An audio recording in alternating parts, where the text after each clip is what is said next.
নওগাঁর নিয়ামতপুরে শারদীয় দুর্গাপূজা উদযাপনের প্রস্তুতি হিসেবে উপজেলা পরিষদ মিলনায়তনে প্রস্তুতিমূলক আলোচনা সভা অনুষ্ঠিত হয়েছে। বৃহস্পতিবার বেলা 10:30টায় উপজেলা পরিষদ মিলনায়তনে সভার আয়োজন করা হয়।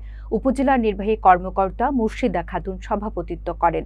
সভায় উপস্থিত ছিলেন উপজেলা সহকারী কমিশনার রেজাউল করিম, থানা অফিসার ইনচার্জ হাবিবুর রহমান, উপজেলা প্রাণী সম্পদ কর্মকর্তা ডাক্তার আব্দুল লতিফ, কৃষি অফিসার রফিকুল ইসলাম, প্রকৌশলী জাহিদুল ইসলাম, প্রকল্প বাস্তবায়ন কর্মকর্তা এনামুল হক, সমাজসেবা অফিসার সাদিকুর রহমান।